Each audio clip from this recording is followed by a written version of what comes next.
Yo, what's going on YouTube? Today's lesson basically is you can be the man or you can look like you're the man. And there's really no in between. And before, if you're a lady watching this, or you're a young lady, I don't know, woman, whatever, if you're watching this, I mean the same thing. You can really be the person that you can look like the person that everybody strives to be, or you can really be the person that everyone strives to be. And what I mean by that is, this is an overarching concept on my channel, the bullshit. What I mean by that is like the designer shoes, just overspending on stuff that's not going to give you any value in return, and this is me talking from experience. I've spent literally thousands on, I like clothes, I like shoes, I like the designer stuff, guys. Like, I have a whole bunch of it, and I wouldn't be talking about this. You always have those people on YouTube saying, oh man, all that designer stuff, it's not worth it. But they don't have anything. They wear shitty Nikes, and it's easy to say, oh man, you don't need that stuff. But for somebody that doesn't like it, it's easy to say that, right? But for somebody like myself, that loves the Yeezys, that loves the designer, that loves, the clothes that fit nice, the $50 t-shirts, it ain't worth it. It's better to act broke and be rich than act rich and be broke, right? Because then you're really just putting on a facade. But then when you have real life problems, you got a problem, right? You got no money. And when it comes to real life, then you got nothing to do. Like, I know people making a lot less money than I do, and I don't pocket watch, guys, but you can just tell, like, hey, this person's not making as much as me, but they're doing foolish spending, right? They buy a car, they buy a Mercedes, they buy a Beamer, they buy a Range Rover or something, and they're like young, they're like 21. They could be popping off, but more chances, or more often than not, they're just overspending just to look cool, right? At the end of the day, guys, like, your designer shoe will feel uncomfortable as hell. I bought a pair for $700, and fuck, they're so uncomfortable, and I have greater joy in $100 pair of shoes. Okay, it's just, they're normal shoes. Okay, they look nice. I bought it more for client meetings, but that's a whole nother thing. But like, you're gonna more often than not buy stuff that you don't want, that you don't care about, for people you don't really give a fuck about. So this is just me being highly critical. You hear everybody post it on their IG, oh, you're just overspending for, everybody likes to repost the quotes, but nobody likes to walk the walk, right? Even myself, like I told myself after I bought those last shoes, yeah, I'm not spending any more money on any bullshit. So guys, try to limit the bullshit in your life. No need to overspend on stuff, because when it comes to the real life stuff, setting yourself ahead, whether you want to invest in real estate, stocks, all that other stuff, if I sold all the designer stuff that I have and I just invested it in stocks, man, I'd have a killer ass portfolio, and I'm honestly debating whether to do that. The past few days, I'm like, man, if I sell my whole shoe collection, I could get a quick, like, maybe $4 or $5 grand. So I'm like, hey, what if I just put that into dividend stocks? Because I just recently learned them, right? I have a free dividend stock group. If you want to comment, I can send you the invite link to it. But that's for Canadians only, not US, because there's different tax implications. But anyways, okay.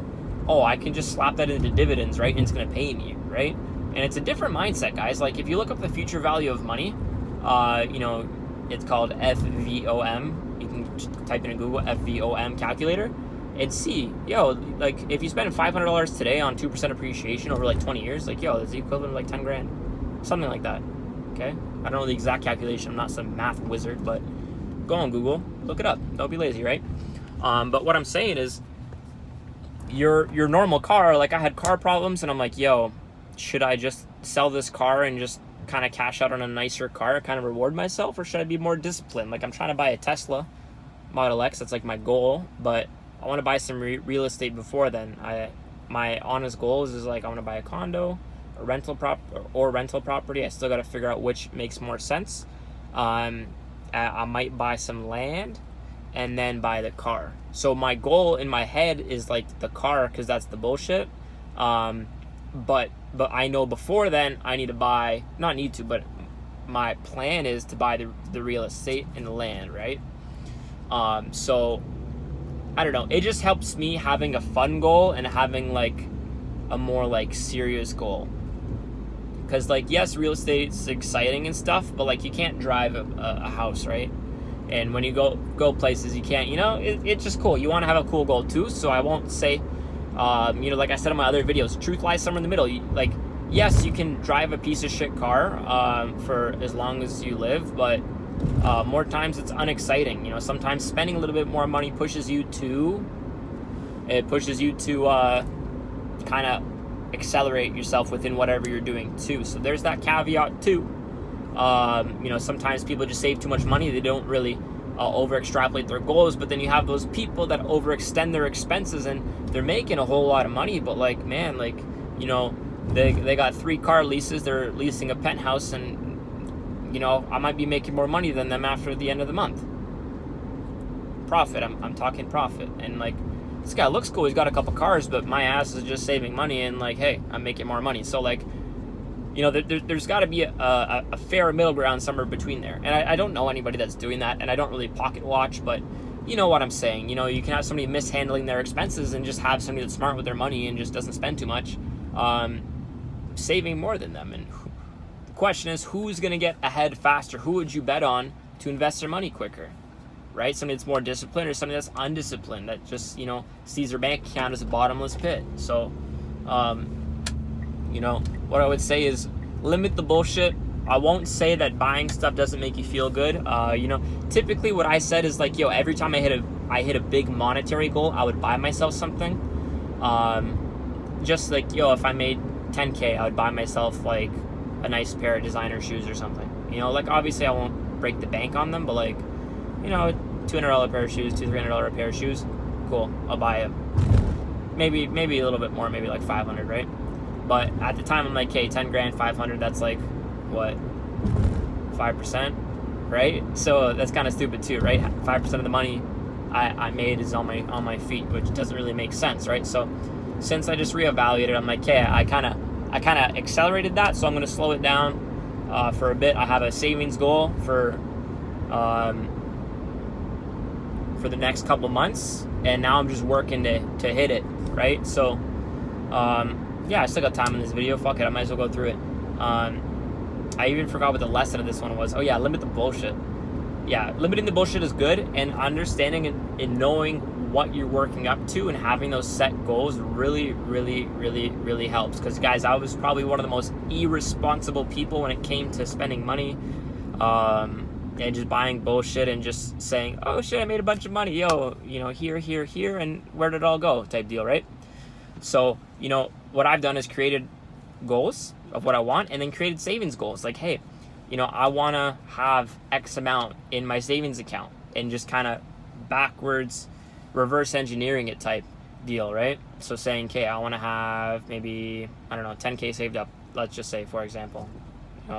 That's not my savings goal, but I figured, like, I don't know who's watching this. Let's say your goal is 10K, let's say your goal is 100K. Same principles apply. Set the goal, write out all your expenses, write out all your incomes. If your incomes are variable, downplay it. So the best thing for even business goals, guys, on paper, downplay it. In reality, work your ass off so you go over, if not double it. It's a lot easier to say, from this income stream, my income will be $600 this month. But in reality, make like $1,000, right? And accelerate your goals rather than the other way around, and then feel what? Defeated, right? So obviously don't set like a $1 goal, right? So take that with a grain of salt, but set your goal to like a worst case scenario and try to overachieve. And then that way you're gonna get closer to your income goal, and just, ball out, guys. Ball out with the assets, right? Not with the bullshit. So those are my goals and objectives. Everyone's savings goals and objectives and investment goals and objectives are completely different. So if you're like, Matt, I don't want to buy real estate, don't take my advice, right? Like, if you just want to buy stocks, then buy stocks. Like, I recently learned the dividend stocks, like I was telling you guys about, because I was looking on YouTube. People are mad confusing. Like, I'm pretty good with like the trading and stuff since I trade forex, but like, man, like, it was so confusing. So luckily I found a family friend that's a mentor. He's like a 7-figure stock investor, so he kind of sat me down, taught me. So now I'm more educated on dividends and make a lot more sense. I'm an awful learner, so I usually pay for mentorship because courses, like, sometimes they work, but YouTube, man, that shit don't work for me personally. But, you know, learning every different type of investment style, even if you're not going to do it, it's good to learn about it and see what it is, just so you know. People are driving crazy, but guys, that's all for this video. I hope you guys got value from it. Comment, share, whatever you guys want to do, I don't care.